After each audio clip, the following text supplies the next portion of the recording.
If you're a yoga teacher and you are new or you've been practicing for a while and you find yourself in this place of wanting to really grow your offerings or maybe get started and you're just not sure or you don't have the resources or the confidence to do that, this episode is for you. We are going to get to chat with Sally about all things business and ministry and leadership and what it looks like to grow and nurture the community that God has called you to serve. So stick around, grab a cup of coffee, and have a chat with us. Welcome to the Jesus Coffee Yoga podcast, where we sit down with yoga teachers, yoga leaders in the industry, and talk all things yoga, Jesus, and we drink a little coffee. So today we're super excited to have on a special guest, and she is someone who we consider a pioneer in the Christian yoga teacher community. And I know I have been incredibly inspired by the work that she's doing and how she so beautifully braids together ministry and business and puts it all together in a nice little package. And we are super excited to introduce to you, and some of you may already know her, Sally McAteer. That is indeed her last name. So Sally hasn't been a stranger to us, ever since we've come out into the world with Christians Do Yoga. We've been in contact with her, but most people know her as Sally's mat. And I was joking with her when we first came on and started talking that sometimes I actually forget what her last name is because I just see Sally's mat like everywhere. I'm like, Sally Mix something. Well, I've actually had people over the past few years say, "Oh, it's so cool. Your last name is Matt and you teach yoga." And I'm like, Be like, I actually legally changed my name to Sally's Mat. I mean, props to your branding. The fact that people don't even know you have a real last name, like you've done a swell job branding yourself and your ministry and your business. Yeah, I try to tell them, I'm like, it's kind of like Cher. Like, she's just got one name, Cher. So Sally's Matt. Just call me Sally's Matt. It doesn't matter what my last name is. So we're bringing Sally on to discuss different things that she has experienced and been through as a yoga teacher and help you guys growing your practice, growing as a teacher, growing your student base, just all the things that go along with teaching yoga, whether it's in person or online or maybe a hybrid of both. Sally is a wealth of knowledge when it comes to all of these things, all things yoga related. So Sally, would you first start with an introduction in case someone hasn't been introduced to you yet or found you online? Just tell us a little bit about yourself. Yeah, so, well, thank y'all for having me on today, first off. So my name is Sally McAteer. I have been teaching Christ-centered yoga for almost 9 years now. I was a yoga practitioner for several years. I just took yoga in a secular studio, and I loved the practice. I loved the way it made my physical body feel. I was a super big fan of vinyasa flowing and like all that kind of yoga stuff. And then things in my life took a huge turn, began to have a lot of struggles in my personal life and in my marriage. And I kind of came out of the yoga studio just as like a little protection mode is what I went into, but love the practice. And a friend of mine said, there's a church that's doing it down the road. And I thought, oh, well, that's a safe place. Like I can go there. I'm struggling in life. So I was very guarded with where I was going and who I was being around. And so I went to the church. It's the first time I had ever heard that there was yoga in a church. And so I went to that class and the teacher was amazing. And I can't even, thinking back, like, I don't even remember what the class was about specifically, like the intention or the scripture or anything. I just remember when we were done, it was the first hour of peace I had experienced in months. And it was unlike any peace I had ever experienced in a yoga class. And so after that class, I walked straight up to her. I said, I don't know what we just did, but I need more of this. I need to do this again. Like, I need more. And she was like, well, there's this event down in Georgia this weekend. You should go to it. It's a bunch of Christian yoga people getting together. And I went home, looked at my husband, said, going to Georgia Friday. Sorry, peace out. And he was like, well, you're not going by yourself. So we packed the kids up and I went to this event, and it actually was a teacher training event where they were trying to get people to sign up for teacher training. And I did. From that moment on, I was like, this is what I am supposed to be doing with my time in my life, which was very strange because my life was falling apart. Everything was falling apart. And the Lord was very specific. This is where you need to be. This is where you need to be. And so it's crazy looking back. I didn't realize this is where it would lead to, but at that time it was where he knew I needed to be for me personally and for my marriage and for all the suffering we were going through, but also what it would lead to. So that's when I entered teacher training, and I come out and I have been teaching ever since. How good is the grace of God to somehow, not somehow, but to plant us in situations where we didn't even know that we needed that. Like it's just so cool to hear, because you're not the only person I've heard say a similar a thing, that God led them to a certain event or situation, and like, I didn't even know I needed this, and I didn't even know this was a thing, and now I want to do this. So how awesome is that? Yeah, it's amazing. And during that time, I remember going, me and my husband we were in church and we were doing all of those things. And I remember going and like praying to the Lord, like, my life is a mess. I need you to give me something to serve you, because I can't serve my family anymore. I can't serve my husband. Like, I was just in such a broken place of life. I was like, all I know to do, because I'm a Christian, is serve you. Give me somewhere to serve you. I asked for this months prior to ever finding it and didn't even realize that this is the method in which he was going to hand me to serve him through. And so, yeah, that's exactly what yoga is for me. It is a method in which I get to tell people about the Lord and to give people an hour of peace, the hour that I needed years before. So, yeah, it's awesome. I want to go to, so you got certified and started teaching. I kind of want to go to those early days of like, what was it like for you, the transition from I'm a practitioner to not I'm a leader or a teacher? Or what would you tell your younger self, the new teacher, to kind of help smooth the transition a little bit and get going? One thing I think that I realize now that was super important, that I did it at the beginning, but didn't really understand why. I just was following some good godly advice, and that was setting a mission and a why for myself, and why I was doing what I was doing, because they told me you will steer if you don't have a why and a mission. And so I think for any person that comes out of teacher training, they need to establish a why statement. They need to know, why are you doing this? Because in this industry, whether it be yoga, there's shiny pennies everywhere. Okay. You've got YouTubers, you have membership driven, you have trainings, you have work, you have retreats. There's so many shiny penny opportunities. Okay. And so you'll chase every one of them. If you have a why statement, your why statement might not line up with those things.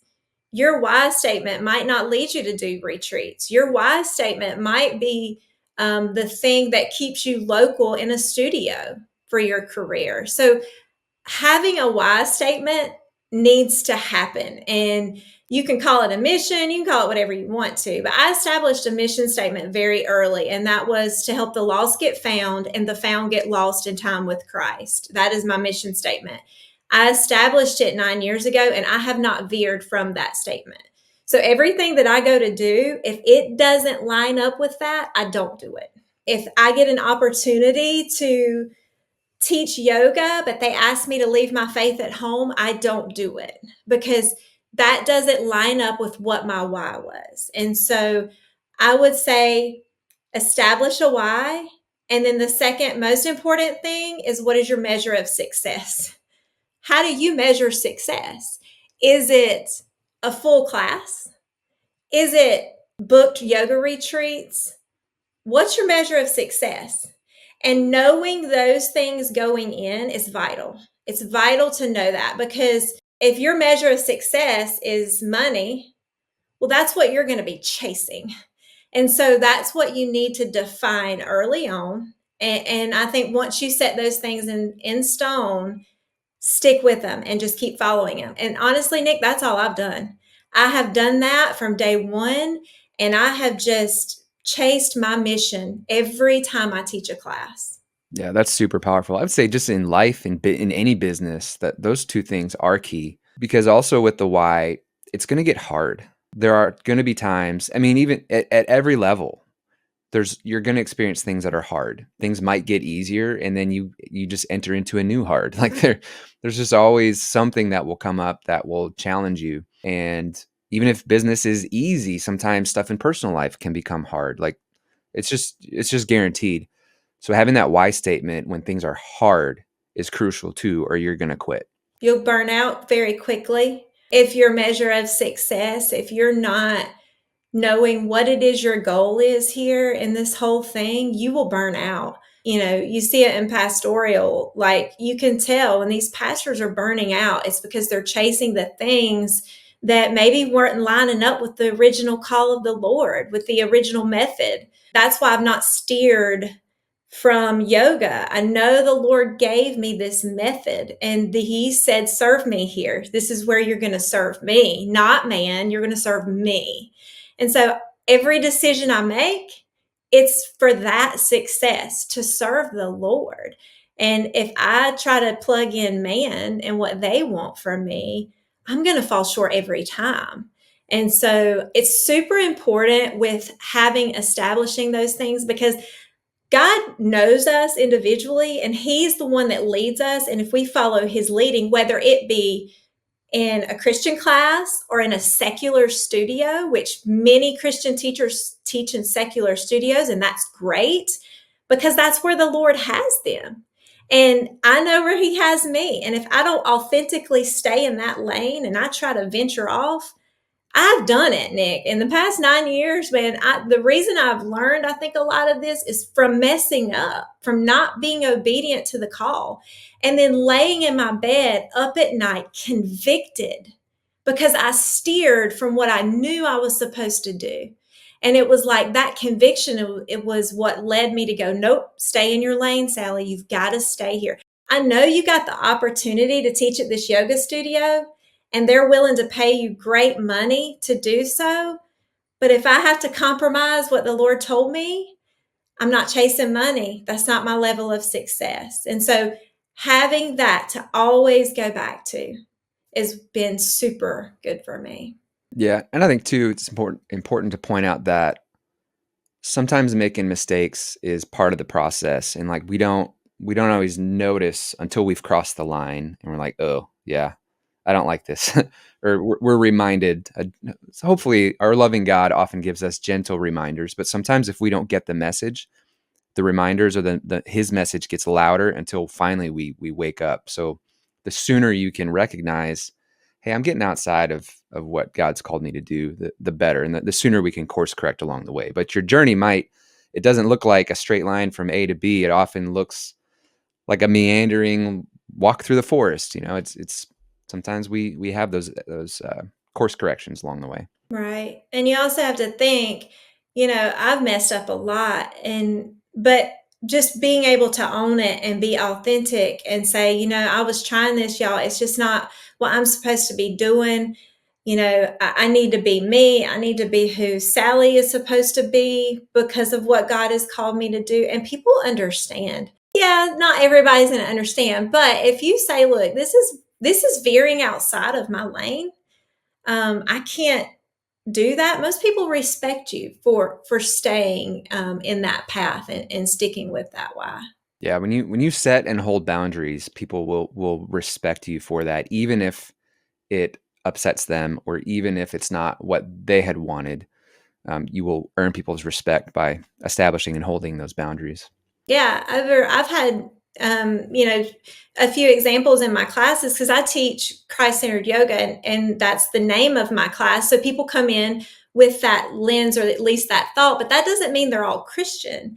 And I talked to an atheist once. She was in my class. She knew where she was walking in, but I was the only option for her. After class, she came up and she said, while I don't agree with you, I do appreciate that you stand where you stand. And so even someone that's total opposite from my faith, because I stand firm and didn't waver because I knew her belief. I knew that she was not a believer. but I stayed strong in what I knew I was supposed to do. She respected that. So I just feel like we don't take that opportunity enough as yoga teachers. It's kind of like that fear when you're a yoga teacher and another yoga teacher walks into your room, you immediately go, oh gosh, is my sequence good enough? Am I going to teach to them good enough? All these fears. So you'll start changing your sequence in your mind because you're like, I got to make it harder. There's a yoga teacher here. Well, in the Christian community, we'll do that same thing. We'll know somebody's coming in maybe that doesn't hold our belief system, and we'll kind of skirt a little bit. Or we have that ladies ministry director walk in and we go, "Ooh, I better sharpen my biblical skills real quick and show her what I know." All the while, there's somebody on the yoga mat that maybe didn't need that. And you just wavered from what you were supposed to be doing, all for man. Again, what is it we're teaching? Why are we teaching? And so, yeah, that was kind of a rabbit chase. I hope that made sense. It does, and I'm a drummer, and I've played drums in church since I was 8. So like that's my main way that I contribute to worship and stuff in church. And if I know another drummer's in the audience, it affects how I play. Like I'm like, ooh, I'm gonna throw in some little tasty licks for the drummer out there to impress him. And honestly, he probably doesn't care at all, he or she. But Yeah. like we all fall victim to that. And what does that do in that setting? That takes the way that I drum, I try to not draw attention to myself. And that is the opposite of that. Like I'm drawing attention to myself, and instead of people worshiping, like they're going to think, oh, that was a cool fill. Like that's not the point of a worship drummer. So yeah. I can totally relate. 100%. And we do it. I don't think we mean to, and I don't think and for a new yoga teacher, if you're new, like a lot of times you'll see new teachers will find teachers they really like online and they'll try to model and do what they do. And I don't think when you're first starting, it's not that that's not being authentic. You're trying to find your way. You're trying to find your lane, but be okay with not being just like that person. I had a yoga teacher in a secular studio. She loved Jesus. Okay. She never said his name. She did not teach Christian yoga, but I knew that woman had the light of Christ inside of her. And one day I was able to have that conversation and I learned, yes, she was a Christian, but I modeled my style by her when I first started, her teaching style. I loved how she taught. She was a hands-on instructor, and I love to touch. That sounds creepy, but good touch. So I was like, I modeled the way I taught by her. And then I found my own way and I found my own groove. And that takes time. And I think that's okay. But you don't want to be a carbon copy of someone else's authentic self. That you don't want. Yeah, that's great advice. Again, I don't want to keep talking about drumming, but it's the same thing. Early on, you're influenced by others. You learn how other people do things. But after a while, you kind of blend into like, this is me. What does that transition look like for you? Like, how did you start to find that for you? One night I was at my church teaching. This was probably 2 years in. And when I first started, I had an iPad and I would literally type everything down to draw your knees in, give them a hug, rock side to side. Like it was all typed in, right? I had my devotion, my scripture. I lived by this method for 2 solid years because I was so concerned. I never wanted to injure anyone and I never wanted to mislead from the word. And so I made sure everything I spoke and said was legitly typed and checked. And one night at church, I remember our worship pastor texted me and said, "Hey, I'm going to come and just sit in the back and just listen." And I was like, okay. I knew him personally, so I wasn't like intimidated, but kind of was a little nervous. And I knew all he wanted to do really was listen to my music because he loved my music. But I went to start class and I looked down at my iPad and everything was gone. The entire class was gone. I don't know what I hit. I don't know what I clicked, but I somehow erased the whole thing. And all I had was my Bible. And I was like, it's now or never. So I picked up my Bible. I flipped open to Psalms and I just started reading and teaching. And I don't even remember the sequence. I just did it. and I read the Psalms and played my playlist. And at the end of the class, so many people came up and they were just the things that they were saying that the Holy Spirit was doing in and through them. And I was dying on the inside. I felt like a fish out of water. I felt like it was the worst class I had ever taught in my life. But the people and the power of the Holy Spirit was totally different in what actually happened. So that taught me a lesson. Taught me a lesson in being authentic, knowing what I know, just knowing what I know, and being able to walk in it uncomfortably.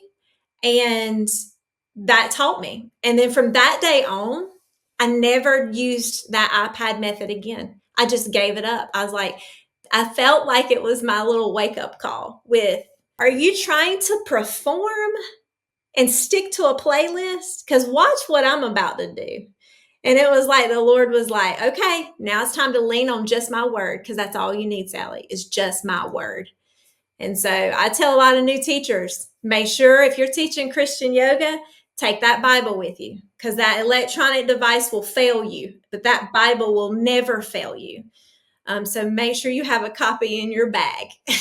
Yeah, that's awesome. I think when we teach new teachers, we often tell them like make notes, especially in the beginning. Like it's okay, plan it out, have a plan. If you got to plan it to the T like you did, like do it. You guys just heard Sally; she did it for 2 years. Yeah.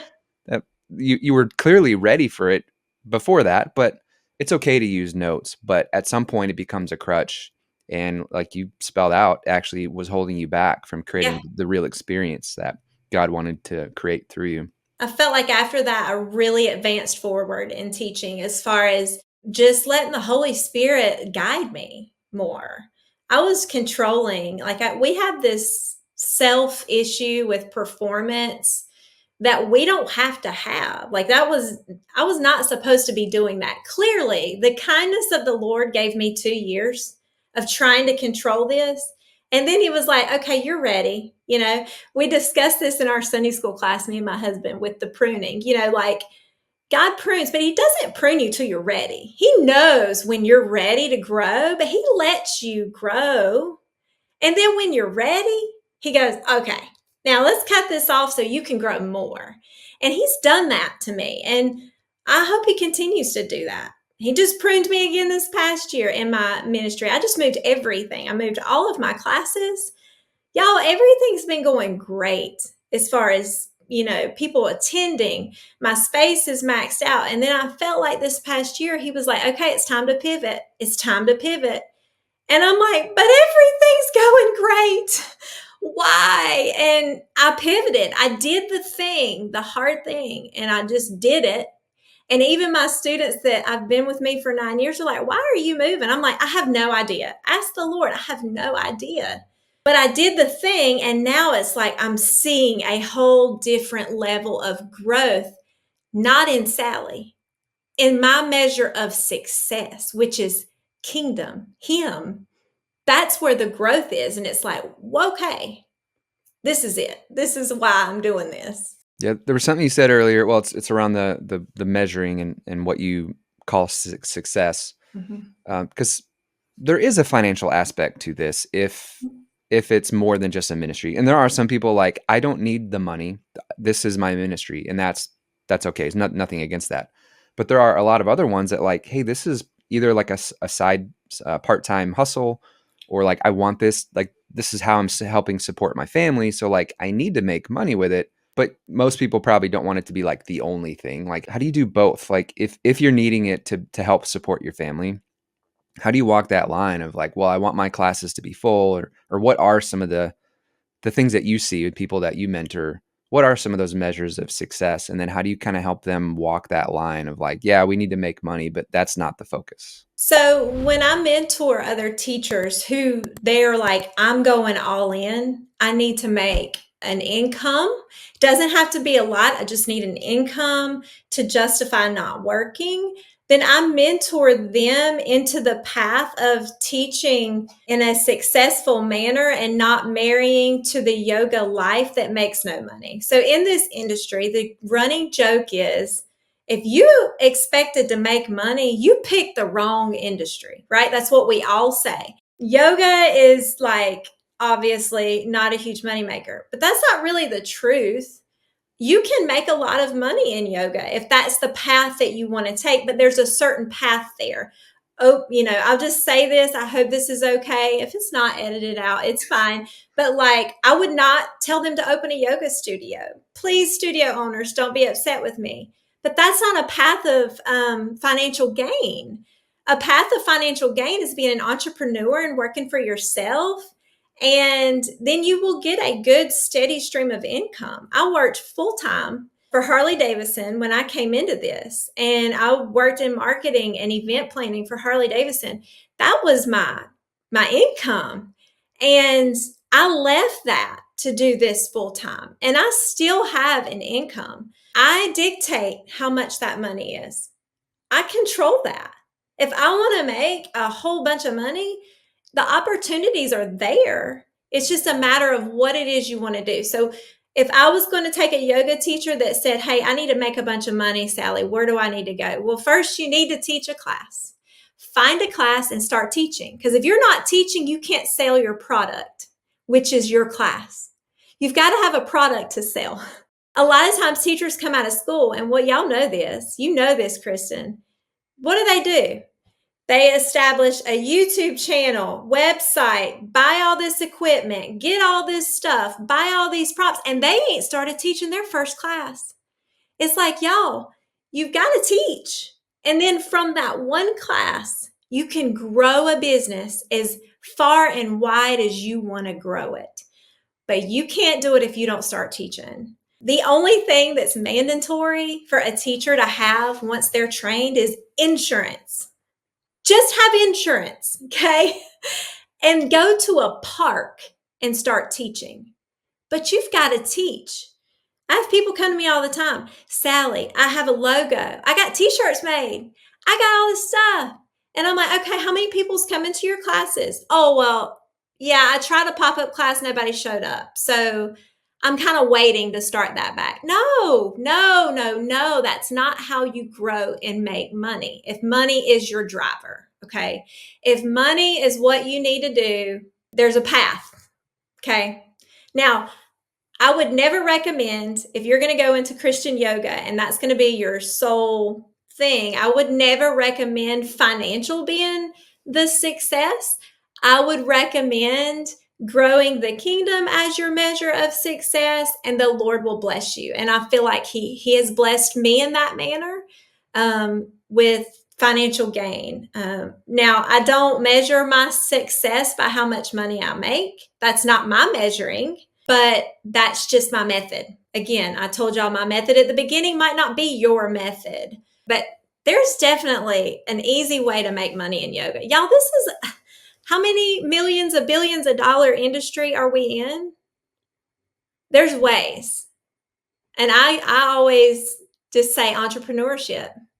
I mean, I can do a workshop on a Saturday and sell the spots $20 a piece and have 20 people and work 1 hour. It's like, if you think, you can make money. You just have to have an entrepreneur brain. And a lot of people, they just struggle with that aspect, which is, that's a downfall in the industry. It's just a downfall in the industry.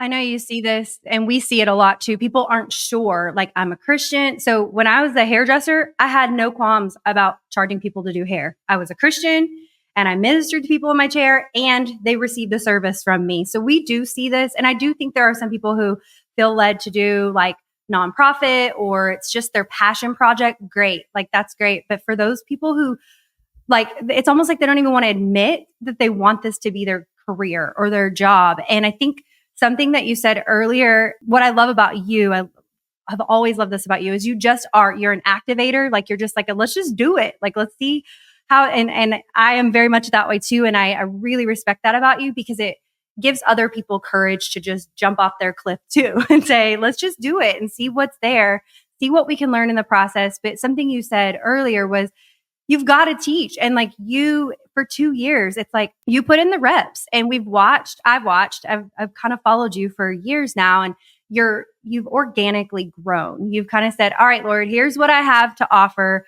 Bless it. Like, we're, like, make this as great as you want it to be, right? And I think, you are surrendered to, we were seeing this, like you are yielding to what he is leading you, even in the season. You said there was this big pivot, and that happens throughout business, whether it's this business or any business. Every couple of years, you're going to have to do that pivot, especially when the Lord is like, hey, time to shift. And it sounds like probably our nature, God's like, sink or swim, because we're like, we're going to try it. And I love that, because I think it's encouraging to the teacher. There's so many people who get off that bus after they go to their immersion, they get certified and they do all these things. And they're like, now what? What do I do? I remember feeling that way too. Like, where do I go with this? What do I do? And it's like, just start. Like, you don't need a fancy building. You don't need, you can start with what you have and trust God to bless it and learn the basics of marketing. Because when we're inviting people, so in the beginning, you and I had the same certification. What makes someone come to my class versus your class? Or when I got my hair license, we all took the same test. Why am I busier than maybe somebody over here? It's the way that we are presenting what we have. Like, God has gifted me to do this thing. He's put this on my heart to help these types of people. And the more clear you get, and we've seen this with you, and I kind of want you to speak into it, kind of to that new teacher that's like, I don't even know where to start. And like you and I would say, just start. Like, you don't have to know, like, the longer we teach, the more I recognize like who the people God has really called me to kind of attract and pull in.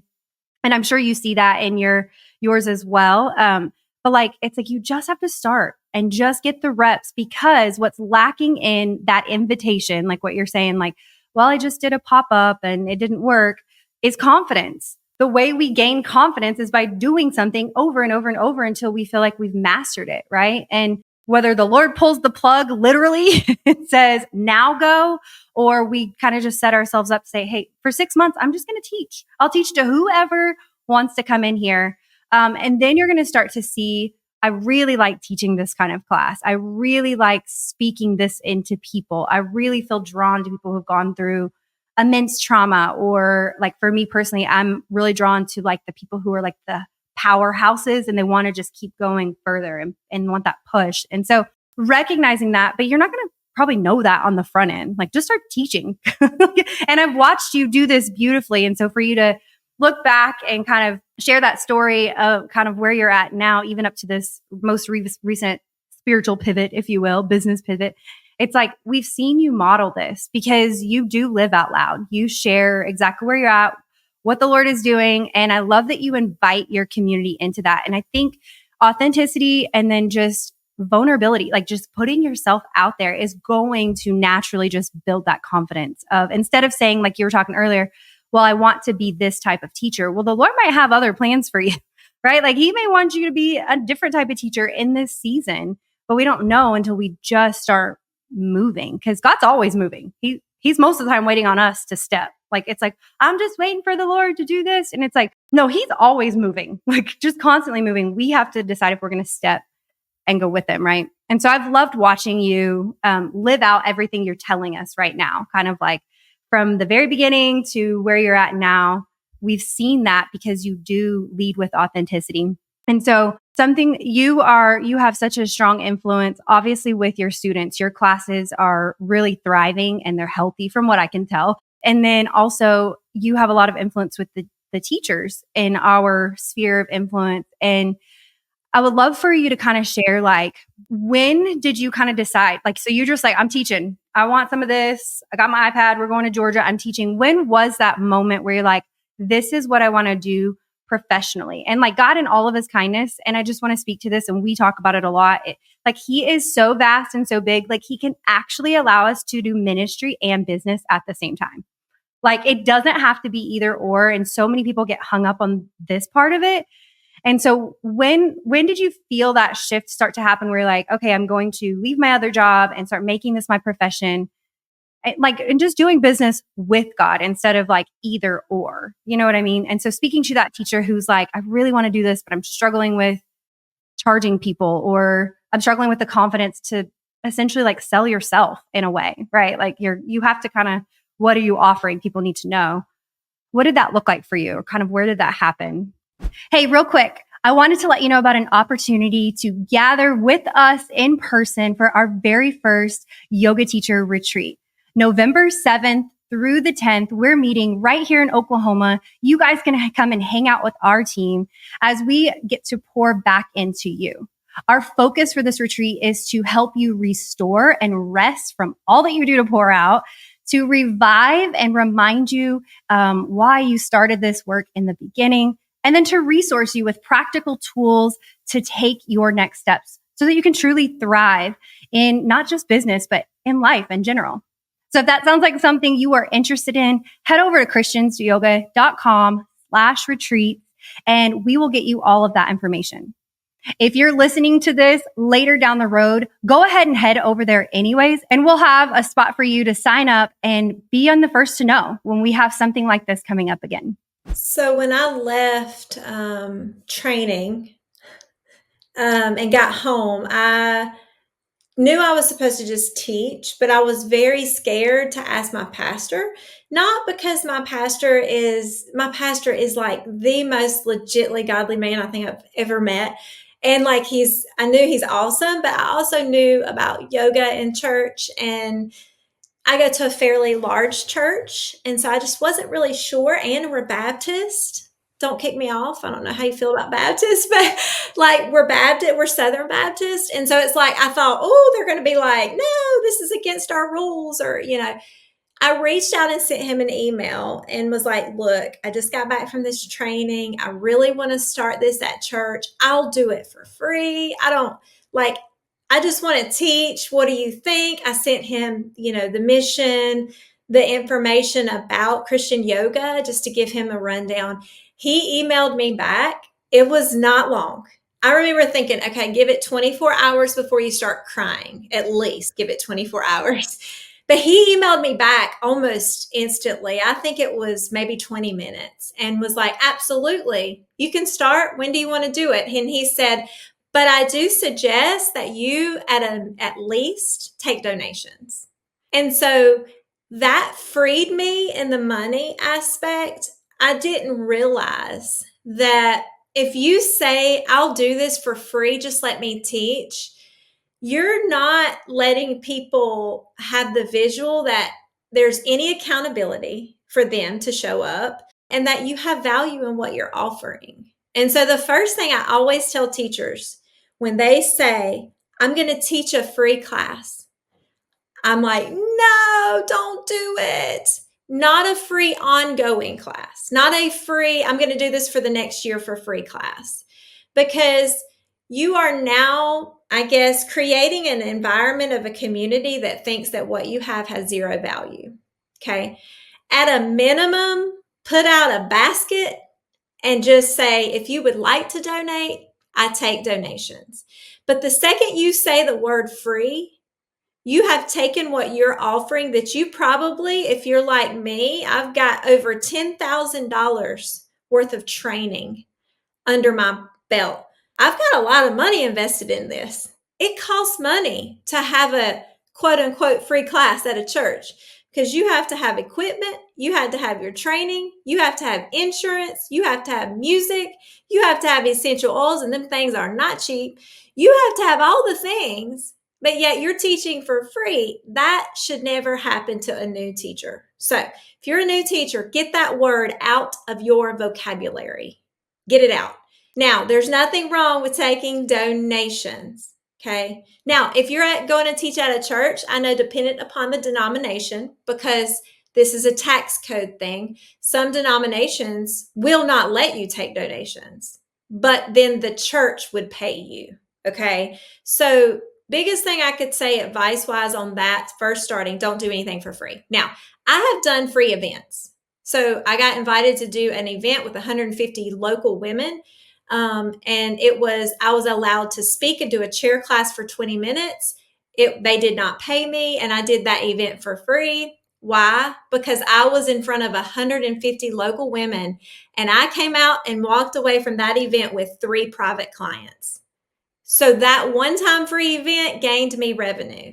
But this ongoing thing has got to stop. Secondly, here's a thought. Paul made tents. Paul was a tent maker to sell, to make money. He still made money to get to the next town. People gave to him to get to the next place.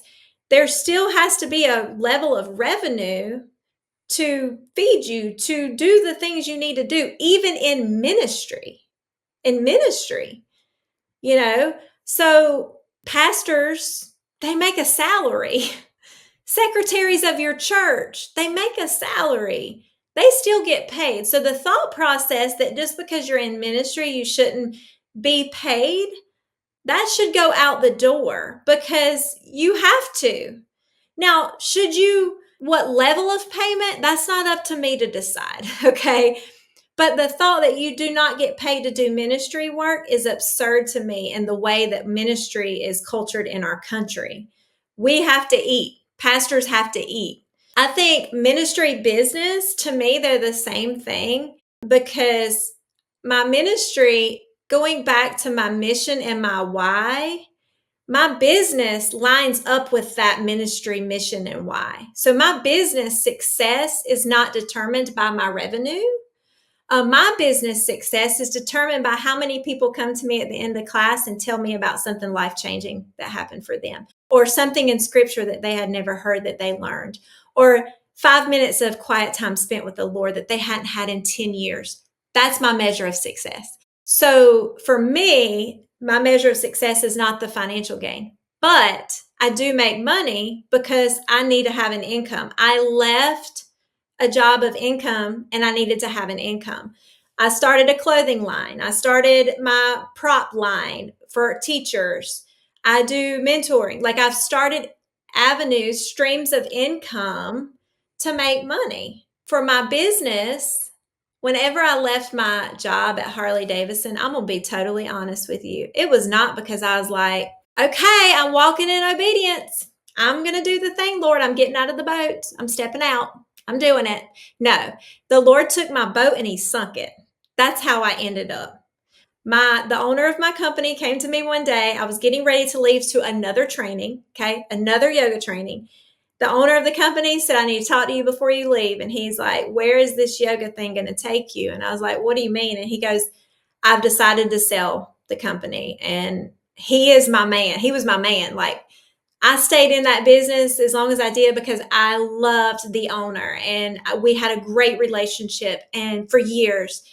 And I was like, so you're retiring? And he was like, yeah. And I didn't know what I was going to do. I didn't know. I wasn't there because I had to have that money for specifically to eat, because my husband works and has a career. But it was like my identity almost. Like, that was my identity. And so I went to that training. I got home. I had a discussion with my husband. I was like, the Lord is sinking my boat. He's taking it away. And he did. He took it away. Now, I could have stayed. I was offered a position with the new owner, making more money and less hours. I cried turning down the position. I was convulsing. The guy was like, are you okay, ma'am? I was like, I don't know why I'm telling you no. I don't know why I'm telling you no, because this is crazy. But I have to go. My boat has been sank. And so that was when I launched into this thing full time. And I said, okay, Lord, I don't know what we're going to do, but I'm going to keep teaching that class and I'm going to watch you grow it. And he did. He brought me private clients. He brought me private workshop opportunities that I do. He brought me a way to have many streams of income just by teaching a yoga class. And so I've just followed it. I've just followed into that. I do as much as I want to and as little as I want to. Right now, I have 2 private clients 2 days a week. And right now, for my life, with 3 kids in all sports and traveling, and that's good enough for me on my private client level. I also do a lot of private one-offs, weddings, things like that. But I dictate that schedule. I only do as much as I want or as little as I want. And it all came from just teaching yoga at my church. That's where it started. And Kristen, you said something about my classes, they look to be full. They are full, and I'm very grateful. But I posted one time my class that had 1 person show up, and nobody cared. Like, nobody cared about that class. They only cared about the ones that I posted the picture of the 20 or 30. But when I posted the picture of one time having 1 person show up, the world didn't want to talk about that. But it was like that 1 person was just as important to me as those 30. And that 1 person was actually an opportunity. I said, would you mind if I taught you a private yoga class? And would you mind if I marketed this just so that people know I do this if they're interested? And she let me. She let me post a picture of her just by herself. And people were like, oh, you do private yoga? Well, yeah, I have for years. But it's that visual of people just don't know that you offer what you offer. So whether it's one or it's 130, it's the same for me. It's the same. When it becomes about numbers, again, what's your level of success? What are you chasing? Do you want a room of 130 people every week? If that's your goal, you're going to be chasing it till the end of time. So, yeah, did that answer your question? Yeah. Well, and I want to highlight something. So earlier I mentioned that one of the characteristics that I love about you so much, and that I think has made you so successful in this space in all the ways, is your authenticity. And I think that teachers listening to this, especially if you're new, like, just be you. Like, your people cannot find you. The people that God has called you to lead, you are a leader, right? Like, you're leading a class, you're leading these people.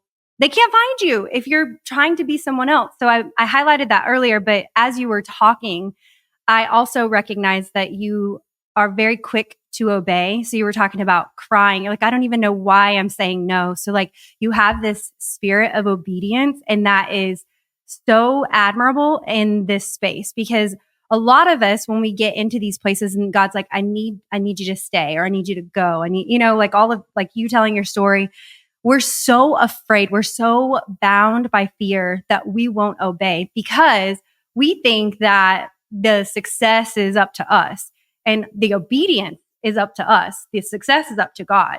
And I think that becoming in a habit of obeying, or just getting into a rhythm of yes and more, like, we'll figure it out along the way. And then something else that I am hearing in kind of the background of your language that I can just tell is very much your nature and your character is resilience. You're very resilient. You're like, okay, that didn't work. We're going to pivot. Or, okay, this is working. How can we continue to do this and more, like, and adding on? So for those of you that are new in this space, or you're kind of stuck, you're not really sure, like, those three things, like, that Sally is modeling to us real time: authenticity, resilience, and obedience. Just work on those character things as a leader, and, like, watch how the other stuff just kind of falls into place, right? Like, okay, try it, didn't work, try something else. Just be you, get back up and say yes. And I hear that in you telling your story. And I wanted to highlight that, because I think so many leaders, you can probably, like, acknowledge this too in your conversations. They'll come and say, I want to do what you're doing. And I can give you a blueprint. I can tell you what songs I'm playing. I can tell you, and we do that. Like, I mean, we want to share ideas and all of that. But these are the things we're not saying. Like, I'm just being me. I'm getting back up and I'm obeying what God is saying. So if I give you those three things, go work on that, and then come back to me after you've taught for a couple of months, right? Like, and you've got your reps practicing those things. So recognizing that it's not always just like, teach me to do what you do. It's more like, help me to be like the way you are, and those character traits. I think those are really important as you're leading in this capacity. Right. And I think too, we get too wrapped up in our self performance and the way we look. And like, I'm not everybody's teacher. There's a lot of things about me that drive people crazy in my class. But that's okay, because there's a plethora of other teachers out there that you might love. And so I'm okay with not accommodating every single person, because that's not what we're never going to be that person. But it's not about me. It's not about my performance and the things I do and the things I don't do for people. It's about, am I living in what I'm supposed to be doing? And the reason I think obedience is a bit easier for me now is because I've led a life of disobedience that about destroyed me. It about destroyed me. And so when you've lived that life of disobedience and the Lord rescues you and you're like, okay, Lord, I don't want to be that person anymore. He trains you. It's a hard process, but man, I would much rather at the end of the day go, okay, I just followed what you said. and didn't follow what you said, because conviction is real. And if you walk with the Holy Spirit, oh my goodness, he'll keep you up at night. And he's kept me up at night plenty of nights to know that is not what I want to do. And that is not who I want to be. And I don't know, when you've come through it and the Lord has changed you so much from being such a disobedient little yogi, because that's what I was, to saying, okay, just, you don't have to know why the pivot. I just went through this season just in June. I'm like, I don't want to pivot. Everything's fine. And he's like, no. And it's like, I don't have to. It can be emotional. It can bother me. I don't have to like it. But I know the Lord, and I know his goodness. I know how faithful he is. And so it's easy, I think, to follow once you realize the magnitude of how faithful he is to those who are faithful and even unfaithful. I mean, I've been unfaithful to him, and he still has brought me to this place, because God's always faithful. Even in our mess, he is always faithful. And so I don't know. Sorry, I got emotional. I said I wasn't going to cry before I started. I even prayed and said, Lord, help me not cry. It's okay. Bring it. It makes it feel more real and raw. But you've got to tell new teachers, like, it's okay to mess up, because we're in the flesh. We're going to mess up. What's not okay is not following what the Lord and his word says. That's the part that will never sit well with us. We will regret that every day of our life. If we come into this industry and do a pop-up class and nobody shows up and we quit, we will regret that decision if it was made in disobedience versus obedience. Now, I pray all the time. It scares me. Lord, the day I'm not walking in your will, take it away. The day I'm not doing what you want, take it all away.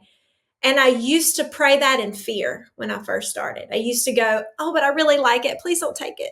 Like, because that was really what my heart was saying. My mouth was saying, Lord, take it away. But my heart was going, don't.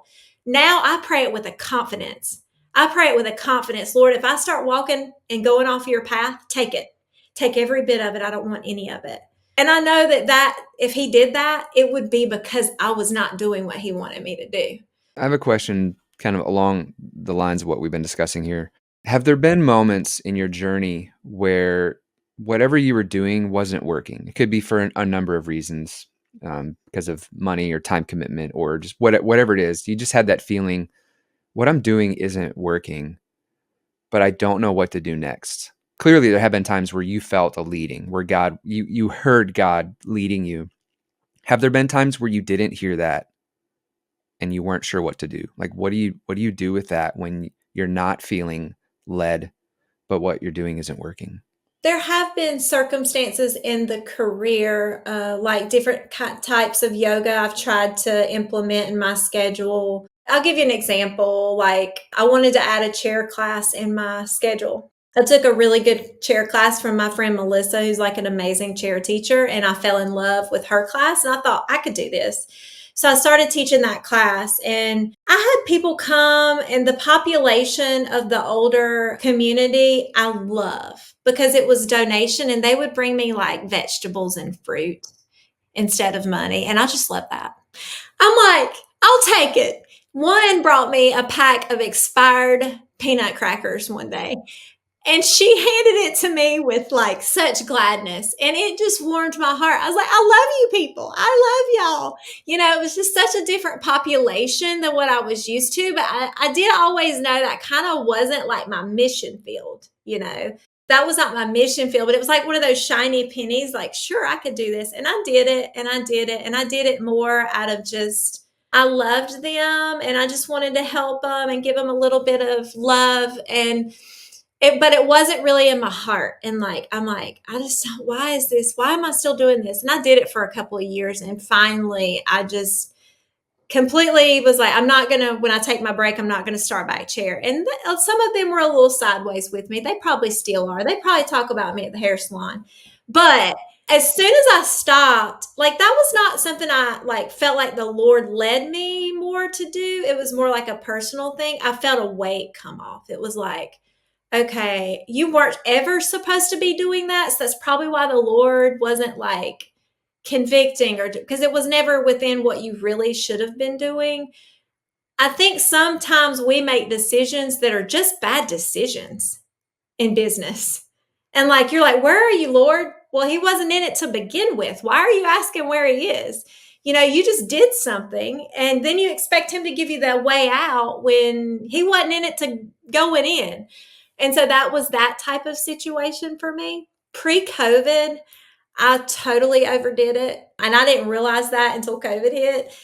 I was teaching way too much. I was teaching way too much. I had too many private clients. I had contracted like a school where they had prepaid for like a whole year's worth of classes where I was teaching teachers, school teachers. I was teaching group classes, private class. I was overdoing it because I was trying to create income, right? I was trying to create that income. When COVID hit, I realized how bad because I had to take all of those people online. And so once I started online teaching 16 classes a week, I overstretched my hamstrings, my body. I couldn't walk. I could not walk. I hurt so bad because I'm an off the mat teacher. Well, when you're an off the mat teacher and you go to teaching on the mat, 16 different between group, private classes in a week, you can't walk. And it was like a wake up call for me with you're destroying your body, which is your career in this. What are you doing? So I totally scaled my whole schedule back after that. And now I'm super regimented in what I will do and will not do. I will not overwork my body. My body needs to last me for a long career. And the only way that's going to happen is for me to minimalize what it is I do in a week's time. When I feel like I'm in a place of blah in business and I'm not hearing from the Lord, I first have to stop and go, was he in that decision to begin with? Because I think that's when I feel like I don't get that leaning, is when I didn't consult him from the start. I don't know. That might have answered it, might not have, but that's kind of what I was thinking. That's good. Yeah. I mean, I think something, Sally, that is, like magnetizing to you, like people want to know some of like what we talked about, like what it is you do. Like, so with your students. So as a yoga teacher, I'm very curious, like what it looks like inside of your classroom. Like, why do people keep coming back and how are your classes growing? What is it like to be in one of your classes? So you just mentioned like you're an off the mat teacher, like that. So that gives me an idea of what your class would be like if you're an off the mat teacher. What are some other things that you do just in a practice, whether it's a private class or a big class, that you just enjoy doing as a yoga teacher for your students? Like, I love like learning this about other people, other teachers, and just gaining ideas. I'm a huge breathwork instructor. I'm very big about the parasympathetic nervous system and getting it going, because that was one of the key things that helped me with anxiety, was the breathing of yoga. And so I'm really big on breath work, and off the mat teaching, I think, has been very helpful in my community because I have so many different body styles and so many different ages. And I give them the freedom to not look like me when I don't teach on the mat. And also another thing, these are things I've been told just by different people that have taken yoga, and they come and they're like, I like your style. I really encourage people to learn to just listen. And you could literally take my yoga class with your eyes closed and never open your eyes, because that's the way I instruct. And so most of that is just because I want people to do what yoga is designed to do. And that's to take that 3-part being and make it work together and wake up all of the parts of our body we shut down all day long, all the parts of our mind we shut down. I want to take that individual and I want them to feel what that practice does to the body, to the mind, and to the soul. And so I think in yoga, we miss that as teachers. We either focus so much on the asana and the transitions and the sequence that we forget about the mind and we forget about the breath work, or we focus too much on breathing and your students are like, can we move already? What are we doing? Or we focus too much on the spiritual. And I don't say that as saying that shouldn't be the forefront or the center. It should always be the center of everything.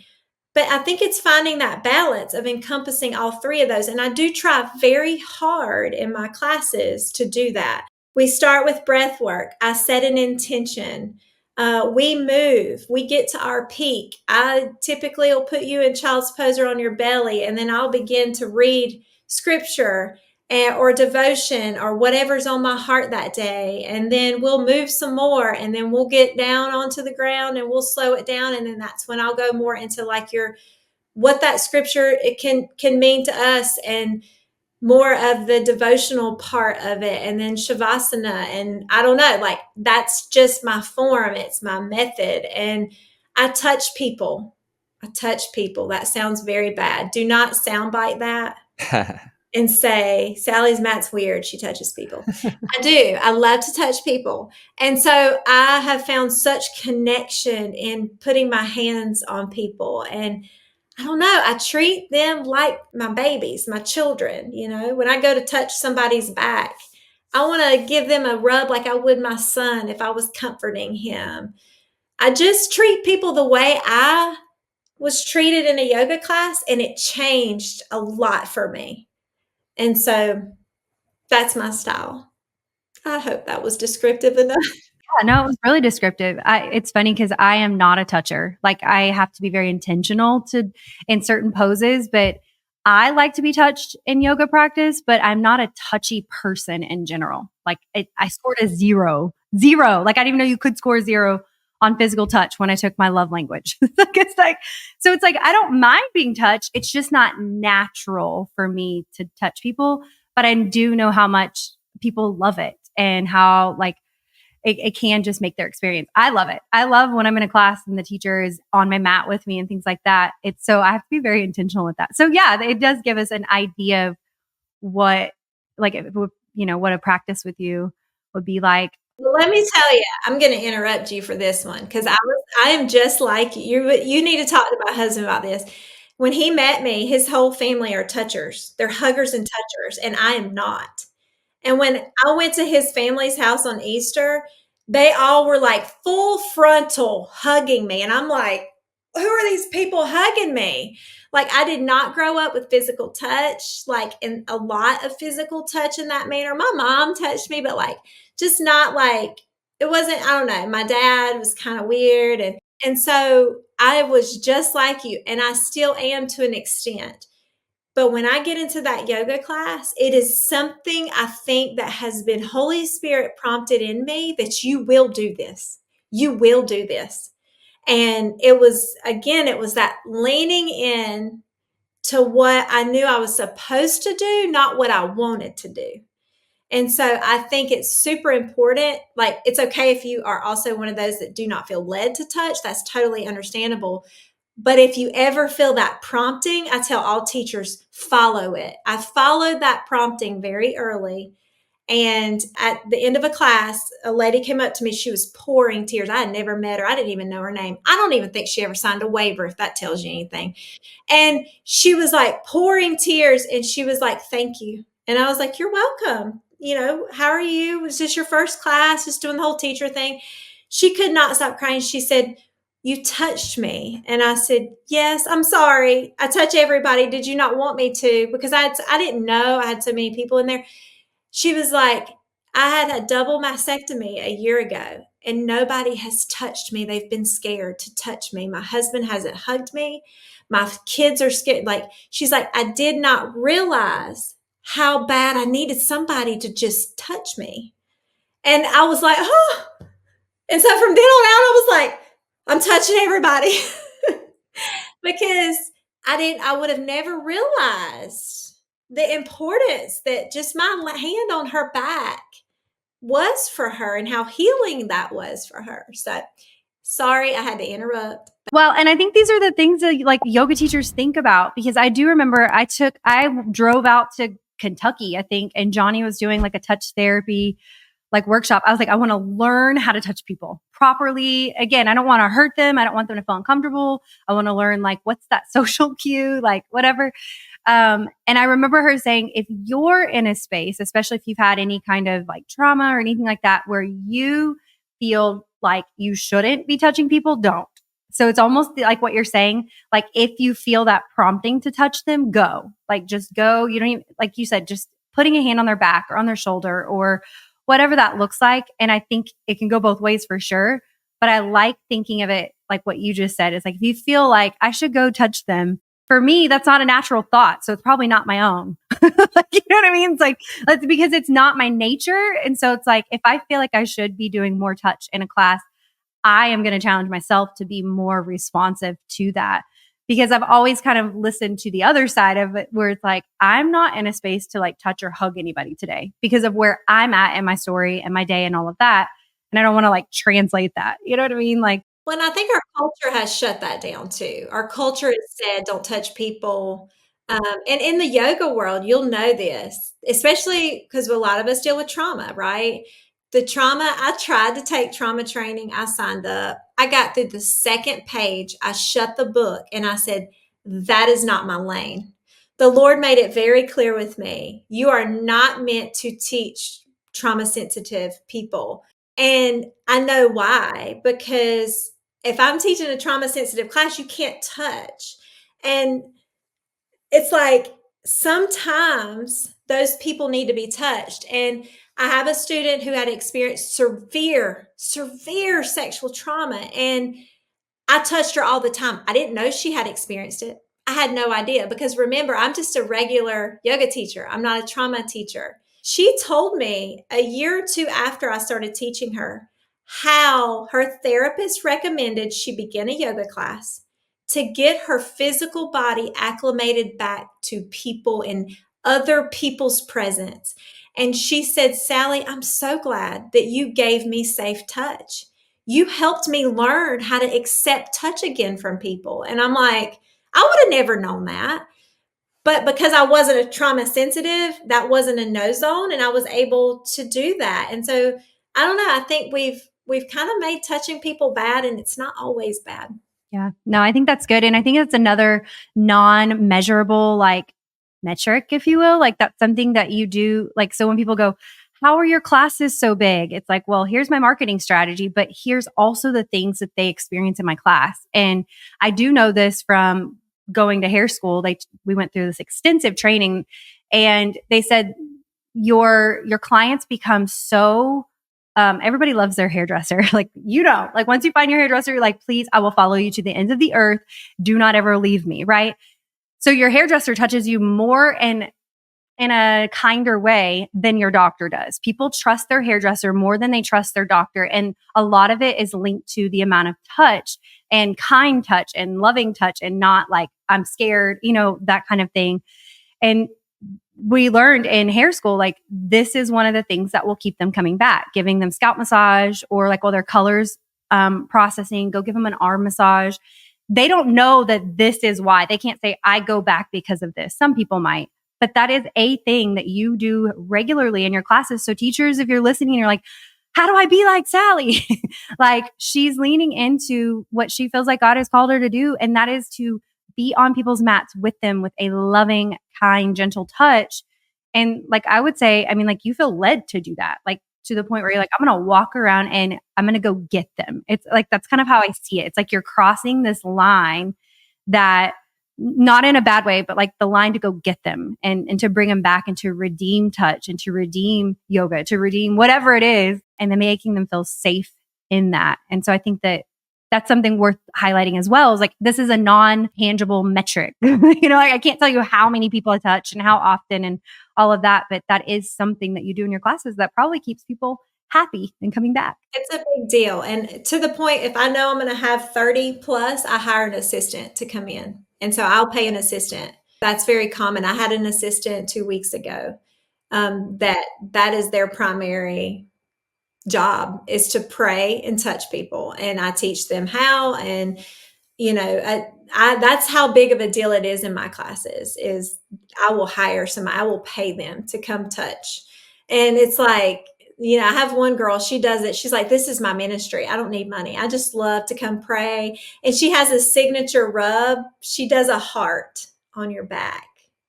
And it's like, something you said that did spark, and I think this is good for teachers, is you said, your marketing strategy. Like, what marketing strategy do you use? And, you can have the best marketing skills. I have a marketing background with training and marketing. You can have all of those things. You can have the best website. You can have a nick in your pocket.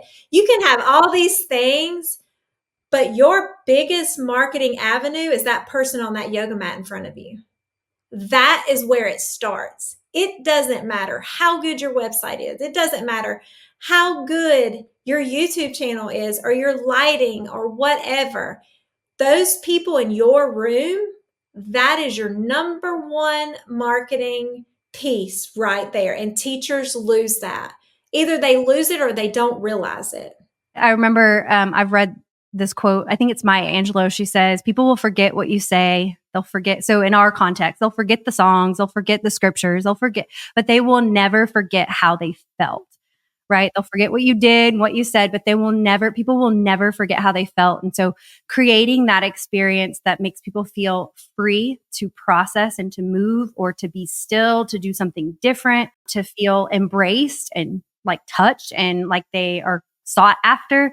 Like we won't forget that. And it goes both ways, obviously. Like we've all had bad business experience as well, but that's kind of come to my mind while you were talking, is like you leave people feeling a certain way. And like you said, you may not be for everybody. And hey, if I'm not for you, I'm going to help you find somebody who is. And I think that is the piece that I want teachers everywhere and every level and layer of their business is you just keep doing the very next thing that you feel like God has called you to do. Be the person that He's called you to be. So you're authentic, you're obedient, and then just keep moving forward. You'll stumble, get back up. It's like we want all of it figured out before we'll step into it. And I think you've done such a beautiful job at showing us what it looks like just to move. Like I'm just going to say yes.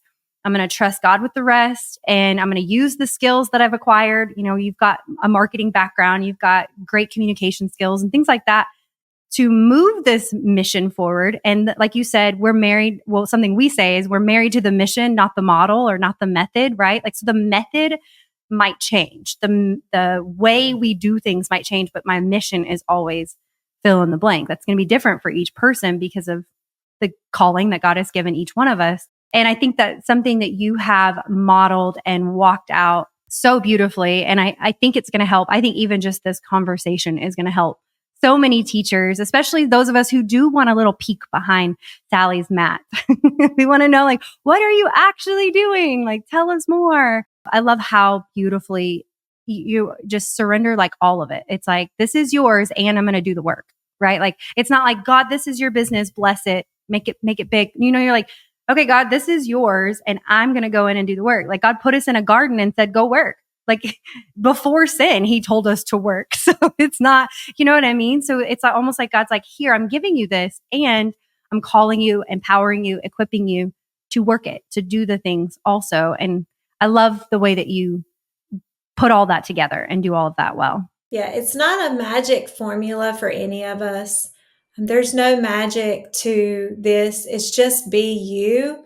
Be okay with course correction and be okay with conviction, and always lean into your convictions, because that's how you're guided. That's how I'm guided. It's like, Lord, convict me if I'm not doing what I'm supposed to be doing, and then I'll feel if I'm steering in the wrong direction. And yeah, you can't teach that. You can't teach authenticity to people. You can just tell them, and then they've got to do the work to find out exactly what their why is and why God called them there to begin with. Why is this your method? Is it because you've seen Yoga by Adrian and thought, oh, that'd be a good idea? I mean, what is the why? You've got to know. It takes a lot of uncovering though. Like, why did God call me to this? Why? And it probably comes from our own story. And I would even argue to say that a lot of our purpose comes from our own pain, like the pain we've experienced and the goodness of God from that pain that we've seen His faithfulness. Like, how can we not want to just overflow and share that with other people, whether it's through yoga or through retreats or on a stage, like I sing. So on a stage through song, like my mission is always to share like the goodness of God and help people to live and walk freely from any platform that I'm given to do that. Right. And Exactly. I think it takes a lot of uncovering of what it is God has done in our life and how we want to reflect that to the world. Because that's it. I mean, that's literally what we're here for. Usually it's just self-evaluation stuff. Like, when we don't know who we are, when our identity is wrapped up in, like, my identity was in my marriage forever. And so it was like I was a trophy wife. That was who I was. I was a trophy wife and then a Christian. And it was like, but once I figured out I had that backwards, my marriage transformed and changed. It was like, we just got to get who we are and our identity in line and then just pursue the things that we're supposed to pursue, no matter if it's singing or yoga or Zumba or whatever it is you want to plug in. Every formula is the same. Sally, you're really good at promoting and marketing, and partly because it's part of your background. We work with a lot of people who struggle with marketing, with self-promotion. I don't know if it's because they feel icky or if they just don't know what to do. Maybe it's a mix of both, or fear of putting themselves out there and getting negative comments and trolls, just whatever it is. What do you have to say to those people who maybe struggle with the promotion side of things? Self-promotion is a struggle. It's a struggle for me. Where is it okay to put my logo and where is it not okay? I asked myself this question yesterday on 9/11. Is it okay for me to slap my logo, my brand on like, I struggle. This is a constant wrestle that I think we will all have in the marketing world, because self-promotion, it can get icky. It gets icky for me because first and foremost, I want to show the cross of Christ. And so I think you have to discern for yourself if marketing is not your thing and you're one of those yoga teachers that's like, I just want to teach at my church every week. I don't want to have a Facebook page. I don't want to have a website. I don't want to do any of that. That's okay. Okay. I'm going to first just free everyone with, if that's not the method that you want to be in, that is okay. You don't have to. I know teachers. I'm thinking of one specific. I won't call her name. She lives in Georgia. Y'all, she has enormous classes. She doesn't have a Facebook page. She doesn't have a website. She has been in her town teaching for years, and she has a wonderful following in her town. She has full classes. She has a whole yoga community that is thriving, and she doesn't do those things. Again, she's following in what the path of the Lord has given her, and it's been blessed. So I would say, if self-promoting as far as social media or anything like that is a no zone for you, it's okay. But if it's a uncharted zone and you just don't know how to do it in a professional, professional ministry manner, ask people for help. I'm always the very first person, and Kristen knows, like, when it comes to the teacher community, the reason so many teachers come and talk to me is because I'm an open book and I will help you. If you're like, hey, I want to do this, but I feel like it's a little too self-promotion, how should I do it? I'll be glad to help guide you. And here's how you can promote, but not self-promote. Like, for me, Sally's Mat that's who I am, right? Like, as far as the online audience, I just live my life, and you either like it and you follow or you don't. Like, I don't promote my brand so much as I'm just living out life. So I think a lot of it is how you do it. How do you do it? Because those posts that are constantly self-promote, those get unfollowed and nobody follows that. It's because that's not the culture we live in anymore. It's no more. Self-promotion is so kind of played out in this world. I don't follow it. I don't know, y'all might, but it's icky to me and I don't like it. But I will follow somebody that's authentically walking in who they are. And if there's a brand logo attached to it, well, that's fine. But like, I follow people and authenticity more than brands and that kind of stuff. but that's me. So I don't know, Nick, you're in more of a world of like with the production and things like that. And you would know more stats with that kind of stuff than I would. But in the yoga world, yoga was not really meant to be that. And so I think that's why more people are drawn to the authenticity of yoga teachers versus self-promotion of yoga teachers.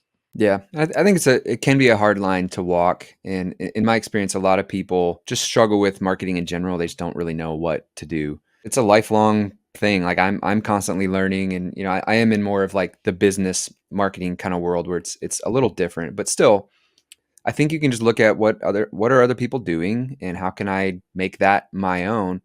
Just really people have to know that you offer something. So if you just Right. look at it like I have something valuable to offer, and I am robbing people of the chance to be blessed by Jesus if I don't let them know that I do this. Yeah. So if you can take the pressure off of like every post needs to be the post that goes viral and blows me up, like you're saying, like that's not your definition of success, or if it is, you're gonna be chasing that forever. Yeah. But to just look at it like I need to let people know what I do so that I can be a part of changing lives. Like it takes some of the pressure off. Like people just need to know. If people know, if no one knows that you teach yoga, how are they going to know to come to your class? And it's so easy. Like if you follow my post online, I'll post a picture of like my class. And it's like, that's it. I didn't get out my light ring and I didn't set up a studio like photo session. I just snapped a photo and said, taught a class today. It's that easy. And that's not self promotion. All I'm doing is showing people what I'm doing. I've gotten more wedding book, like getting booked for weddings, just simply off posting a photo from a wedding yoga session. It's like, hey, yeah, I'm teaching wedding yoga today. It's that easy.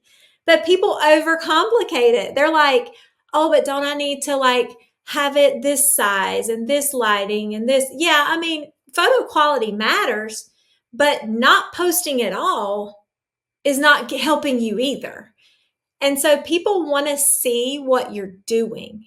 They don't want to see that sales post, that great Canva like picture with your offerings and your pricing. They don't want to see that. They want to see what you're actually doing. Like before we started, I backed up and I took a picture of my setup. I will use that photo later on social media that will just be like, hey, did a podcast today. Period. I don't have to say with who. I don't even have to say my brand. Just did a podcast. That's all people want to see. It's that simple. When I mentor people, I force them to post. I'm like, here's your assignment for this week. I want to see 3 posts. 1 is a lifestyle and 2 is a yoga. And that's how I start them doing it. And when they listen, it works. When they listen and just do what I say, as far as like post 3 times this week, they'll start to see, oh, well, somebody just commented, when's your next class? That's promotion. Yeah, it can be as easy as that. A lot of people do get hung up on like, oh, I need to hire a professional photographer and and you can do that. You don't need to start there. And not every post has to be that level. And actually, I would say not every post should be that level. Even I'm a video professional. And even within my own content, I'm playing with the idea, and I have started posting some of this content of more behind the scenes, inviting you into like, here's just what I'm doing, or like a walk and talk or something that's lower quality, because it almost feels more approachable and real. When everything is high end and polished only, it kind of makes it feel like I don't know, that it doesn't send the message that I want to send. So just do what's easy. Well, thank you so much, Sally. Like we literally could talk for a few more hours, but we should probably wrap it up here, and maybe we can do a part 2 at some point.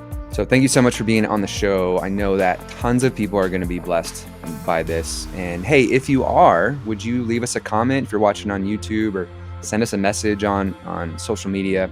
Let us know like what you got from this, what stood out to you. And also, Sally, can you tell us where people can just get into your world? Like how can they find you? how can they be a part of what you have going on? Well, thank y'all for having me on. And I am so easy to find, it's ridiculous. Just go to Google and type in Sally's mat. I'm the only one in the world. So everything that pops up, you will see is mine. It doesn't matter. Social media, website, just Google Sally's mat and everything you see will be me. Thank you so much for tuning in. I hope you enjoyed it, and we will catch you on the next one.